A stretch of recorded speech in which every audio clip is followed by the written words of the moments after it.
visusnya ini.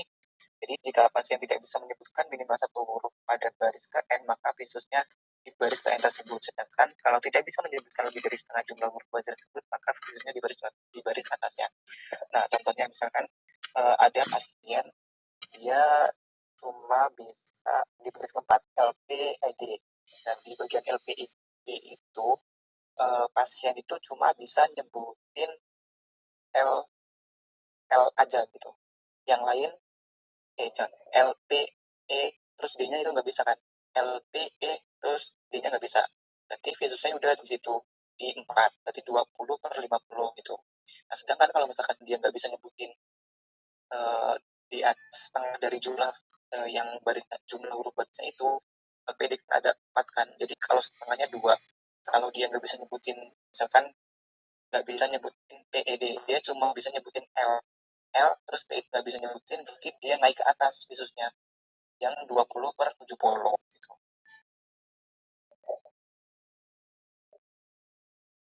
Oke. Ya, itu penjelasannya tadi sih. Oke. Nah, kalau misalkan belum atas sedikit. Nah, kalau misalkan udah diketahui visusnya yang keberapa, misalkan 20/50 ya, dia harus menggunakan pinhole. Pinhole ini digunakan untuk apakah benar kelainan refraksi atau bukan. Jadi penyakitnya karena gangguan refraksi atau bukan gitu kan. Jadi misalkan tadi kan 20/50, kemudian menggunakan pinhole, semacam piringan hitam, terus ada bulatannya kecil, kita bisa lihat. Nah, dikasih pinhole ternyata visusnya membaik tuh. Yang tadinya nggak bisa ngelihat, terus di bawahnya bisa ngelihat. Nah, kan membaik tuh dari 20/50 ke 20/40. Nah, berarti benar itu karena gangguan refraksi. Sedangkan kalau misalkan menggunakan pinhole tapi tetap dia nggak bisa melihat lebih baik, berarti dia bukan karena kelainan refraksi. Bisa karena gangguan neurologis atau gangguan yang lain gitu. Oke, nah terus kalau misalkan menggunakan silent chart ini pada huruf yang terbesar dia nggak bisa baca, di bagian E, huruf E kan gede banget kan. Nah, orang itu nggak bisa baca pada jarak 6 meter, ya udah kita menggunakan cara yang kedua, lanjut ke step kedua misalnya, yaitu menggunakan hitungan jari. Nah, hitungan jari ini karena saya menggunakan satuan meter ya, dan itu hitungannya kaki, sama aja. Hitungan jari tadi kan pada jarak 6 meter kan, udah berarti si senaran cap diganti dengan jari udah pemeriksaan. Ya udah berarti awal jarak tuh 6 meter kan, udah berarti tinggal pas pemeriksaannya itu nunjuk ini berapa jari gitu kan. Ya udah pastinya suruh nyebutin. Kalau misalnya nggak bisa nyebutin, pemeriksa itu maju 1 meter, maju 1 meter sampai dia 1 meter nggak bisa nyebutin itu jari berapa, ya udah ke lambaian tangan. Sedangkan kalau misalkan hitungan jari itu misalkan dia tadi kan jaraknya 6 meter, terus maju 1 meter, dia bisa nyebutin tuh, berarti kan jaraknya 5, dan biasanya itu 5/60 gitu. Kalau bisa dia maju lagi, kan jaraknya 4 meter gitu. Berarti visusnya 4/60 gitu. Nah, kalau sampai jarak 1 meter dia nggak bisa lihat, ya udah berarti ke lambaian tangan. Nah, untuk visus lambaian tangan ini dia visusnya 1/300. Nah, kenapa 1/300? Ya karena lambaian tangan itu bisa dilihat oleh orang normal pada jarak 300 meter. Gitu. Jadi kalau yang per itu orang normal dia bisa lihat. Kalau yang atas pembilangnya itu dia pada jarak berapa meter per objek gitu. Kalau yang penyebutnya dia orang normal itu bisa lihat pada jarak itu gitu. Gitu. Kemudian lanjut lambaian tangan. Jadi awal jarak kan tadi udah belum maju 1 meter kan. 1 meter kemudian dilambaikan tangannya ke kanan atau ke kiri kan. Kalau misalkan dia bisa nyebutin, ya udah berarti si pasien ini mempunyai visus 1/300. Kalau dia tetap nggak bisa melihat, tetap bisa nyebutin itu arah mana, itu ke kanan atau kiri, lanjut ke step terakhir yaitu persepsi cahaya. Nah, persepsi cahaya ini dia 1/tak hingga. Artinya kan cahaya itu bisa dilihat dari jarak manapun kan, dari tak hingga gitu.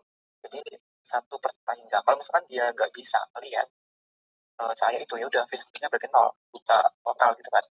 Kalau berarti dia masih remang-remang lihat cahaya, masih melihat cahaya, berarti ya udah berarti visusnya 1/tak hingga. Gitu. Oke, lanjut.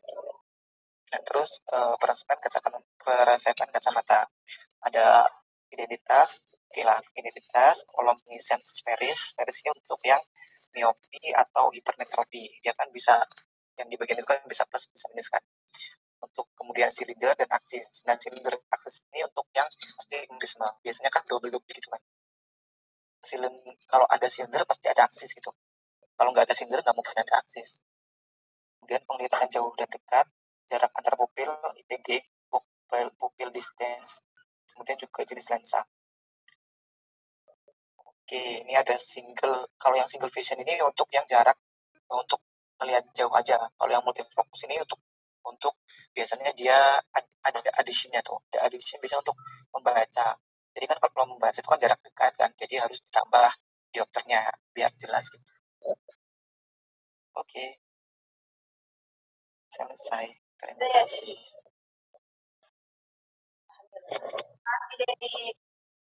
Yuk. Siapakah selanjutnya? Ana bukan? Bukan. Ayo. Itu kelompok mata siapa itu? Siapa? Lanjutin tadi aja. Gua. Tadi. Ini tuh. Punya Benny kali. Enggak laku Benny.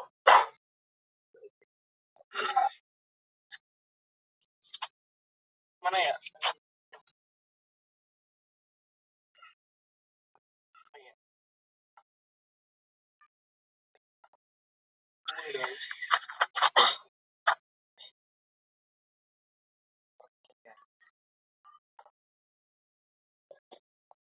Makasih deh, maaf baru ngomong. Ternyata nggak mau. Mantul. Iya, nanti bagian aku kamu aja yang share screen ya. Halo? Apa? Habis materi Benny. Oh nggak bisa dengar suara kalian ya? Halo Benny. Halo. Halo Ben. Ayo lagi. Ya udah ya. Ben, gas. Gua, ayo cepet. Aku gua itu ada yang penyakit pada kelopak mata sama dan atau yang bagian lengan. Nah, kalau yang pertama itu gua ambil bahan ini dari slide-nya Dokter Rani karena pas gua baca-baca juga di buku itu kalau untuk penyakit pada kelopak mata sama aparat saraf primaris itu nggak beraturan, jadi pembagiannya nggak bisa dikelompok dengan jelas. Jadi gue ambilnya di yang PPT Dokter Rani. Nah, yang harus kita tahu itu yang pertama jelas anatominya. Kalau untuk yang anatomi dari mata itu dari luar kan ada kulit, terus setelah ada kulit ada juga lapisan otot, ada juga kelenjar di situ. Nah, kalau yang di kulit itu dia lapisannya itu tidak ada lemak. Terus kalau untuk yang di bagian otot itu dia ada dua di bagian otot. Jadi otot yang untuk protraksi, jadi otot protraksi itu otot yang gerakannya itu untuk ke arah anterior. Nah, ototnya itu apa aja? Jadi ada otot disculus orbicularis yang oculi. Itu bisa dilihat di sini. Ada yang kayak di sini. Kurang gede ya? Aduh, Bisa apa kelihatan kok? zoom. Ya. Nah, terus ada juga kalau yang di bagian retraksi itu di bagian posterior. Jadi gerakannya itu, kalau retraksi sendiri itu artinya itu gerakan yang mengarah ke posterior, atau kalau secara anatomi itu yang di bagian dekat-dekat sini nih. Ini yang bagian warna-warna biru nih. Lebih ke arah belakangnya itu ada musculus levator, terus ada tarsus juga, tarsus, terus ada conjunctiva, terus ada cilia, terus ada juga itu ada 3 tadi ya, 1 dan 3. ada 4 bagian. Nah, terus ada bagian kelenjar. Nah, kelenjarnya itu ada kelenjar yang Zeiss, Mohr sama Meibon itu. Bisa ada yang di bagian di sini. Terus bagian sini juga ada kelenjar. Nah, terus kalau yang tarsus itu jaringan ikat yang isinya itu di tarsus itu ada yang bagian atas sama dengan bagian bawah. Itu kalau untuk yang ketebalannya itu ada yang 10-12 mm sama yang bagian bawahnya 45 mm. Kalau untuk yang vaskularisasi itu bisa dibaca aja ada arteri atau vena dari oftalmik terus sama lakrimal. Nah, persarapannya itu kalau untuk yang di bagian kelopak mata itu ada yang persarapan dari nervus ke-7 sama nervus yang ketiga. Kalau kayak ini jelas sama dokter AJW itu kan kalau di bagian persarapan itu lebih ke arah yang dosis itu yang dia disfungsi di bagian nervus ketiganya. Terus ada muscle Muller itu bagian otot yang di kelopak mata juga, nggak terlalu penting sih kalau menurut gua. Kita lanjut ke ini aja ya, ke penyakitnya. Jadi di bagian kelopak mata itu ada penyakit yang pertama disebabkan sama infeksi. Nah, kalau infeksi pasti antara bakteri, jamur, juga itu dari virus bisa masuk ke bagian kelopak mata. Nah, fungsi dari kelopak mata itu sendiri kan buat proteksi dari mata kita. Kalau misalnya ada benda-benda asing yang mencoba untuk masuk ke area bagian dalam bola mata. Terus juga fungsinya untuk menjaga supaya bola mata itu tetap basah dari kelenjar yang dihasilkan kelenjar air mata itu. Kalau yang penyakit infeksinya yang pertama itu ada hordeolum. Nah, kalau yang dari buku yang gue baca, hordeolum itu disebabkan sama Staphylococcus aureus. Terus juga kalau misalnya hordeolum itu ada pembagiannya ada 2, ada yang di interna sama ada yang di eksterna. Kalau yang interna itu dia kenanya itu di kelenjar Meibor. Kalau misalnya hordeolum itu di kelenjar Zeiss sama Mohrnya. Terus kalau untuk terapinya bisa dikasihkan antibiotik baik sistemik ataupun lokal. Dan kalau misalnya dia udah lebih parah itu bisa kita lakukan insisi. Nah, insisinya itu ada yang di margo, ada yang kalau untuk yang eksterna ada yang sejajar. Terus kalau yang dia agak yang hordeolum yang internanya itu lebih ke yang tegak lurus. Ini kalau yang gambar buat yang interna.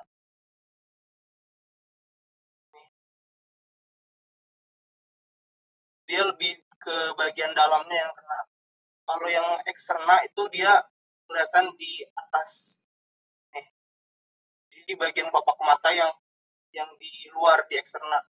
Nah, kalau dia nggak cepat-cepat kita sembuhin kayak dikasih antibiotik tadi, itu bisa nyebabin abses di matanya itu bisa lebih parah lagi. Terus yang kedua itu ada palesion. Palesion itu inflamasi yang terjadi secara kronik yang di lipogranulomatos di kelenjar Meibon. Itu kalau untuk tandanya dia biasanya disertai dengan nyeri dan warnanya itu agak keunguan dan kemerah-merahan. Terapinya di insisi. Nah, sebenarnya sih kalau untuk ngebedainnya agak beda-beda tipis ya untuk yang hordeolum sama yang alesion. Tapi sebenarnya ada sih perbedaannya.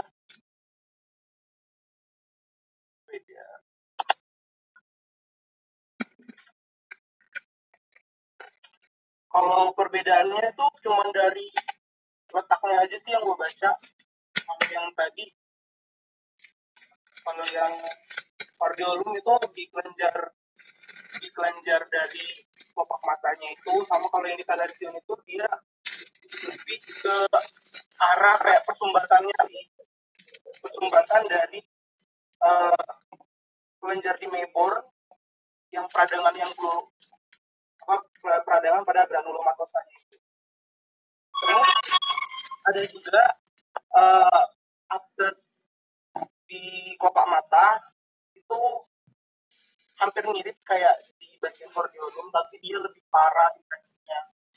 Itu bisa, kalau yang gue baca itu untuk yang abses di bagian ini, di bagian kelopak mata itu disebabkan karena hordeolumnya yang enggak ditangani dengan cepat. Jadi dia itu bisa nyebar ke sisi-sisi dari kelopak mata. Terus kalau untuk terapinya, sama ada terapi antibiotik yang lokal sama sistemik. Yang insisi tadi juga dilakukan insisi secara sejajar. Hanya kemarin pas kita kuliah ada juga dijelasin kalau misalnya kenapa insisinya sejajar sama ada yang tidak, misalnya ada berpengaruh ke persarapan atau enggak ke vena sama arterinya kalau nggak salah. Ini bisa dibaca-baca lagi. Nah, kalau yang blepharitis, perbedaannya itu dari hordeolum sama kalesion sama yang absces ini tadi. Kalau yang blepharitis itu dia bisa terjadi secara bilateral, jadi kedua matanya itu bisa kena. Nah, terus blepharitis itu juga ditandain banyak lebih kotor. Dia ciri yang utamanya adalah di bagian matanya ini lebih kotor, di dekat-dekat kelopak, di dekat-dekat bulu matanya ini ada kayak ada yang putih-putih itu blepharitis. Ketombe. Bukan. Kayak orang kalau sakit mata itu kan banyak kotorannya ya. Nah, ya itu. Nah, itu di blepharitis hampir di bagian bulu matanya ini tuh karena ada kayak yang belek lah namanya. Terus ini udah dijelasin tadi, tandanya kayak terbakar, gatal. Terus dia ada di bulu mata. Ini untuk yang terapinya itu dilakukan pembersihan bisa gunain kayak ACR untuk membersihkan mata itu dengan tambah, juga dikasihkan salep yang multiple-steroid itu, ini contohnya.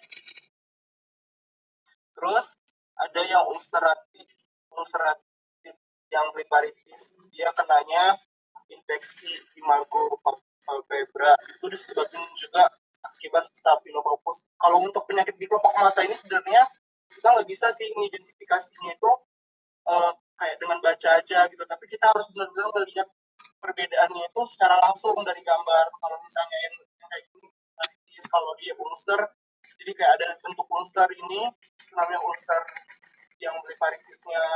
Rata-rata untuk yang penyakit di blepharitis itu sama aja tadi etiologinya. Yang ulcer ini maksudnya yang ulcer sama yang blepharitis aja itu etiologi dan yang lainnya itu sama aja. Cuman kalau yang ulcer ini dia udah kebentuk ulcer dari blepharitis awalnya. Terus juga klinikalnya ada palpebra yang merah, terus juga ada kayak itu squamous seborrheic gitu. Nih, sama aja kan terapinya Velcaten. Terus nah ini dikasih antibiotik. Intinya pembersihan dari ulcernya ini sih. Terus penyakit yang selanjutnya ada herpes zoster yang di ophthalmic. Ini beda-beda tipis sama yang kayak penyakit herpes zoster biasanya. Kalau tandanya secara klinis itu rasa nyeri, terus rasa kayak terbakar yang bisa disebabkan di nervus kelima. Nervus kelima itu nervus apa ya? Trigeminus. Ya, trigeminus. Jadi di area-area trigeminus di dekat-dekat wajah ini itu biasanya nyeri. Nah, ini buat gambarnya gini nih. Nih, di area-area trigeminusnya itu bisa di sini. Lalu ada kemerah-merahan nyeri. Itu biasanya disebabkan karena virus zoster tadi. Terus karena untuk yang terapinya itu bisa dikasih analgetik orang rasa sakit, antivirus kayak acyclovir, terus juga bisa dikasih antibiotik. Dan juga kalau misalnya dia lebih parah, bisa dikasih obat dewa, kortikosteroid. Terus penyakit selanjutnya itu alergi. Kalau yang alergi ini dia bisa umum sih. Kalau untuk yang alergi itu umum semua, jadi nggak spesifik secara langsung nyebarin ke mata. Alergi bisa di kulit mata, di bagian tangan bisa kena. Tapi kalau dia alergi yang timbulnya di dekat mata, ini bisa kita lihat tuh kayak kemerahan, terus juga mungkin alergi saat dia menggunakan kosmetik. Nah, kalau untuk terapinya itu dikasih anti alergi ya pasti untuk yang alergi.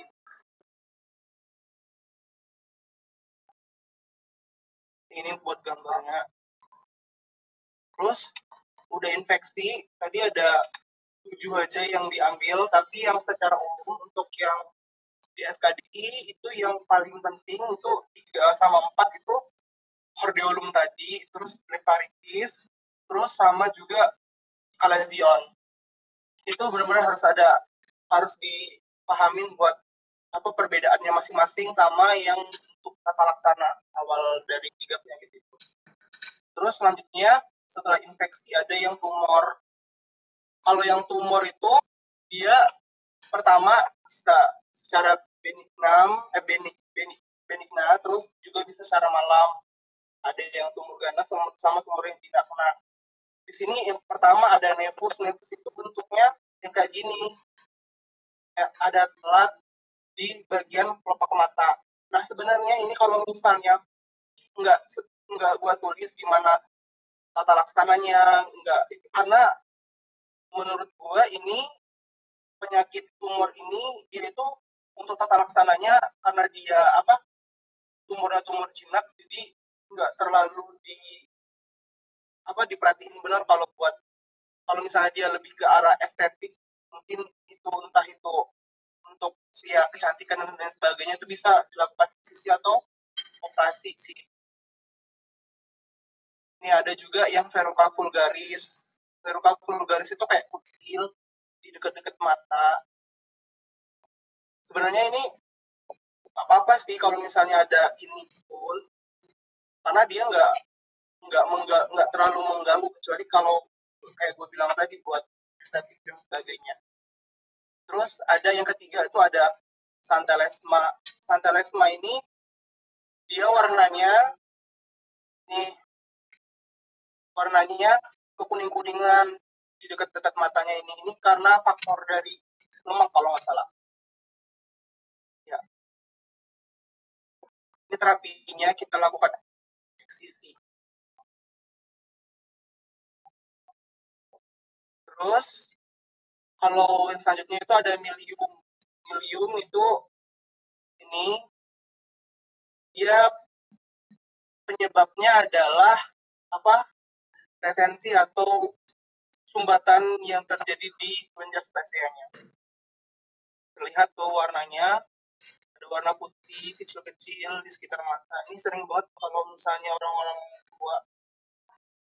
Tapi ini nggak terlalu bermasalah sih. Dan juga kalau di kompetensi kita, kalau untuk yang tumor, benigna dan malam itu nggak terlalu menjadi poin penting di penyakit kelopak mata ini.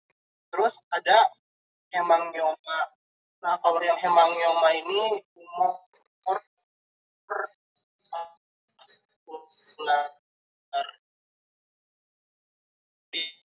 dia ada yang cavernous, juga ada yang secara yang kapiler untuk pembagiannya.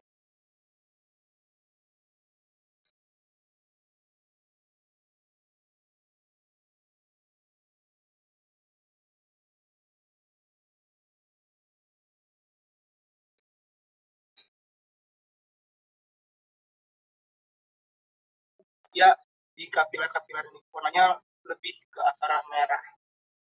Kalau yang tadi di vena, cavernous vena, kalau yang di kapiler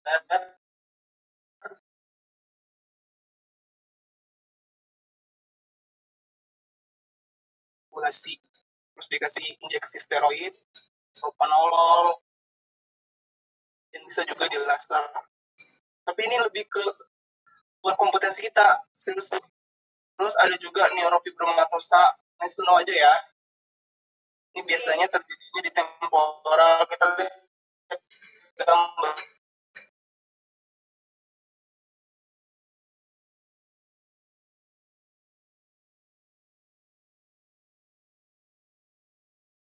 Ada listan nodul, terus ada kutanis neurofibroma, tracking. Selanjutnya itu ada yang maligna. Kalau yang maligna itu ada basal cell carcinoma di geriatrik. Ya, ini paling umum yang banyak dialamin di kelopak mata itu yang ini basal cell carcinoma. Dia gambarnya kayak gini. Kayak apa sih ini? Yang makanan Arab itu ya. Kismis. Nah, Iya, kismis. Kayak kismis. Terapinya ya jelas di eksisi sama di radioterapi karena dia malignannya. Terus setelah basal ada yang squamous cell carcinoma, ini juga di geriatrik. Ya, ini gambarnya di superior palpebra-nya biasanya kena. Dia bisa juga metastasis limfonodus yang di preaurikular dan lain sebagainya limfonodus. Makanya kalau yang untuk squamous cell carcinoma ini juga bisa akhir-akhirnya matanya bisa hilang karena akibat tumornya ini bagian-bagian dari matanya. Terus ada malignan melanoma. Ini nice to know aja. Versi. Terus ini gambarnya.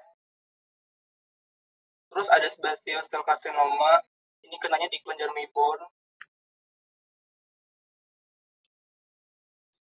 Nah, terus selanjutnya setelah ada infeksi, terus ada juga tadi ada tumor.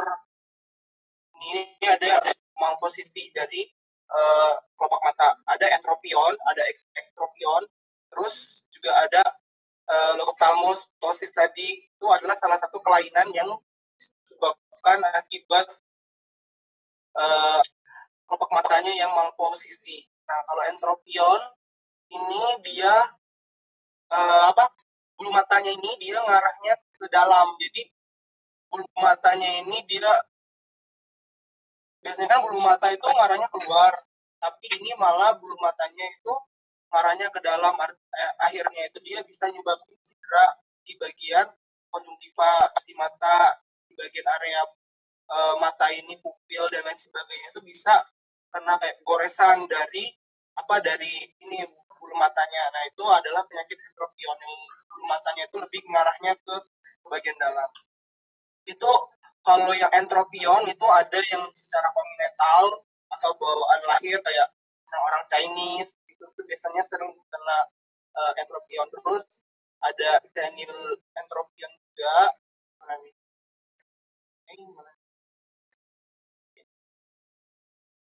Ya, ini senil, nih kelihatan kan? Entropion. Itu cuma pembagiannya aja kayak kongenital, senil dan sebagainya. Ada akut, spastis, pusat entropion. Nih, terus ada yang ektropion. Kalau yang ektropion tadi bola matanya itu, bukan bola mata, maksudnya bulu matanya itu dia terlalu keluar, jadi nyebabin matanya itu kering. Biasanya orang-orang dengan what's that? Apa ini sih? Kalau yang entropion itu dia matanya lebih kering. Nih. Dia bisa nyebabin matanya kering atau lobophthalmus. Terus kalau untuk pembagiannya sama kayak ada yang mengatakan. Nah, ini untuk yang Symblepharon. Kalau yang Symblepharon itu adalah posisi dari kelopak mata, yang mana matanya itu, kelopak matanya itu lengket ke bagian bola matanya. Jadi nyebabin kayak matanya itu lebih ke arah kayak cacat bentuknya. Terapinya apa? Di stimbleparektomi. Dilakukan pembedahan sedemikian rupa biar dia matanya nggak lebar. Lagi ya? Iya, logophthalmus juga ini matanya kering.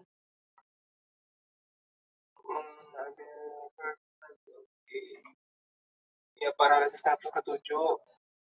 Terus ada ptosis. Ptosis tadi ini yang paling penting. Paralisis di nafas ketiga. Bisa juga secara kongenital, kebawaan. Terapinya di apa? Masalah servat. Nanti dicari ya.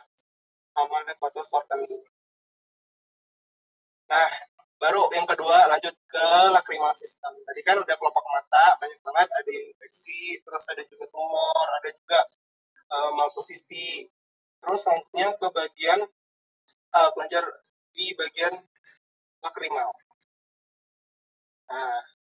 Nah ini di kelenjar lacrimal itu ada bagian sekresi sama bagian dari ekskresi. Kalau yang sekresinya itu ada kelenjar lacrimal yang berlokasinya di mana? Di lateral quadrant, di kuadran superlateral di bagian sini, super di atas ya. Terus ada eksokrin, terus juga ada aksesoris kelenjar pendukung lainnya. Ada Krauss sama Wolfring. Sama yang selanjutnya ada ekskresi. Di bagian ekskresinya ini ada jalur gimana cara air mata itu bisa keluar gitu, bisa keluar, dan kalau misalnya nangis itu mempengaruhi naso di bagian hidung kita. Hidungnya bisa tertumbat itu karena anatominya kayak gini. Yang pertama ada kanalikulus, terus ada di bagian sini ada sapusnya, terus ada nasolakrimal juga jalur. Nah terus di sini ada katup Hasner di dekat hidungnya. Lagi ini banyak banget ya. Tear. Matanya nggak penting ya, mata nggak penting.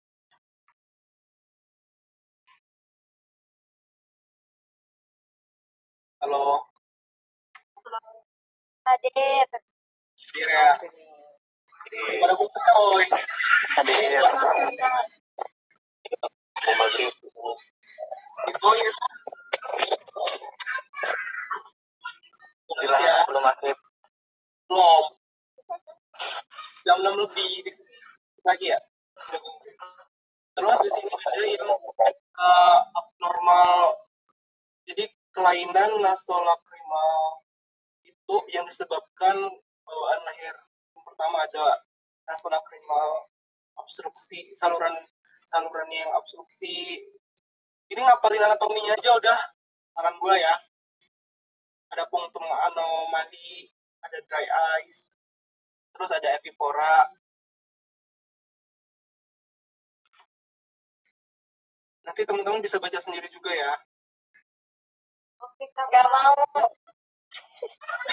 Boleh dijelasin. Karena Kakak. Mantap. ya intinya kayak gitu lah. Terus ada nasolacrimal.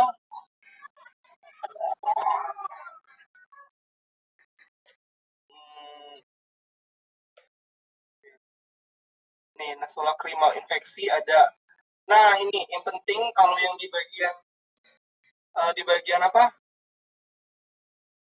Di bagian yang sistemnya air mata itu kompetensi yang 4/3A itu dacryoadenitis, terus ada dacryocystitis. Nah, itu sering kebalik-balik tuh. Dacryoadenitis sama dacryocystitis. Kalau misalnya dacryoadenitis itu dia kelenjar lacrimalnya itu yang kena. Kalau yang dacryocystitis itu yang kena itu adalah sapus dari kelenjar si air mata itu yang kena. Nah, kelenjar dacryoadenitis itu dacryoadenitis itu gambarnya. Nah, ini biasanya kalau dia kenanya di bagian ini itu namanya dacryoadenitis. Tapi kalau dia kenanya itu di bagian sini, di sekitar sini itu namanya dacryocystitis karena dia ke arah sakusnya yang kena bermasalahnya. Kalau dia yang di sini itu dacryoadenitis. Nih, ini akut kronis itu sama aja sebenarnya, cuma bedain dari lamanya. Kalau yang akut ya sebentar ya, pembengkakannya ya sebentar aja, dari bisa dihitung sama hari. Kalau yang kronis itu lanjutan dari akut tadi langsung sembuh. Terus kalau yang dacryoadenitis itu gejalanya tadi dia pembengkakannya berwarna merah di bawah kelopak mata di bagian atas temporalnya, terus mengeluh sakit di daerah bulan-bulan lakukan atau di bagian temporal atas rongga orbitanya, terus kelopak matanya yang bengkak, dan juga dia ada belek di sekitar matanya. Nah, kalau untuk yang dacryoadenitis, dacryocystitis itu penyakitnya nggak berpengaruh ke visus, jadi visusnya masih baik-baik aja. Terus kalau yang dacryocystitis itu dia peradangan di lacrimalis, di sakus lacrimal. Nah, dia juga gejalanya itu pembengkakan di kantung air matanya tadi, di bagian sakusnya dekat rongga hidung. Terus dia juga ada nyeri tekan di daerah sakus, dan sekretnya itu mukopurulen. Kalau misalnya kita lihat. Nah, terus dacryoadenitis, dacryocystitis, ada yang kronis sama yang akut. Nih, ini gambarnya buat yang dacryocystitis. Nih. Nah, kalau dacryocystitis juga itu dia kenanya itu biasanya itu yang terserang itu anak-anak sama orang dewasa, sama lansia atau orang lanjut usia. Terus lagi nasolacrimal sistem tumor. Nah, ini tumor yang di bagian lacrimalnya itu ada yang benigna sama ada yang malignan. Ini diapalin aja, kalau yang benigna itu adenoma sama limfangioma. Terus kalau yang malignan ada yang mixed tumor sama ada sarkoma. Terapinya apa? Kalau terapi tumor yang pasti ya harus dioperasi, kalau bisa, terus bisa juga diradiasi dan lain sebagainya. Terus kalau yang di sakus lacrimalnya, kalau tumornya itu ada benignan juga sama ada malignan. Kalau yang benignan itu ada squamosa yang papiloma, terus kalau yang malignan itu ada epidenoid karsinoma. Terapinya sama, diradiasi ataupun dioperasi. Nah, kalau tumor itu biasanya kan lebih ke arah biopsi ya. Kalau misalnya dia udah nggak sembuh, terjadi metastasis, itu kan salah satu tanda adanya tumor. Nah, itu bisa kita lakukan biopsi buat ngecek ini beneran tumor atau enggak. Nah, udah nih. Apakah masih? Udah guys. Tapi gue mau nanya dong. Boleh. Itu tadi kan ada yang penyakit yang nempel, yang kelopak matanya nempel ke kornea itu ya? Oh iya. Apa sih, gue lupa namanya. Depannya B kayaknya. Jadi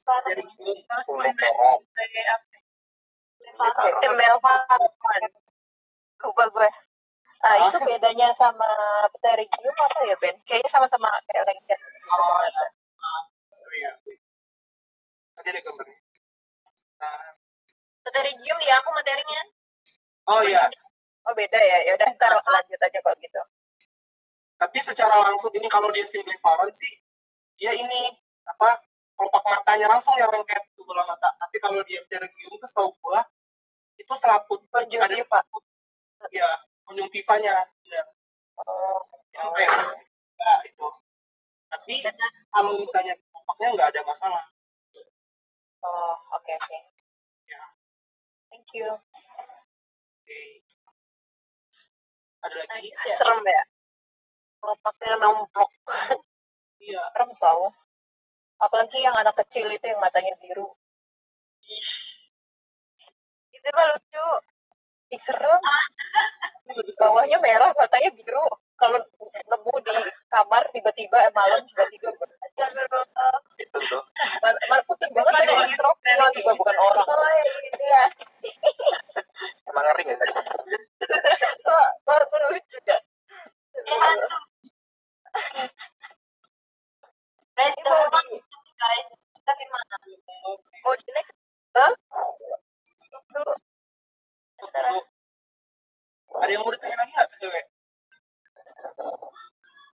Oh, kalau misalnya itu bisa juga push tapi ya kalau nggak bisa caranya gitu.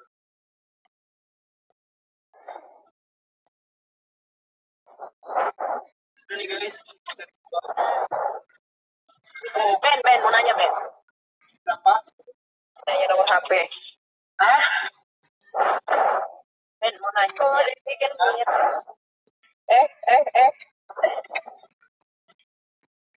iya Feb gimana? Halo.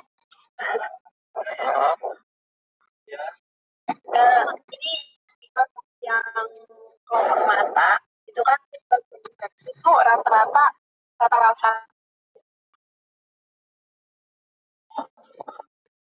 siapa sih boy itu boy? nggak tahu gue itu siapa sih? Gue bisa main apa? cara bikin kayak gini.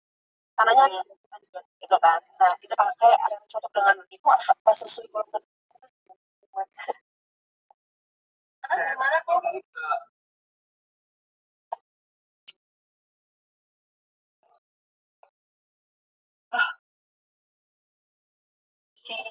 dia dapat Halo Web. kalau Bisa ulangin lagi nggak?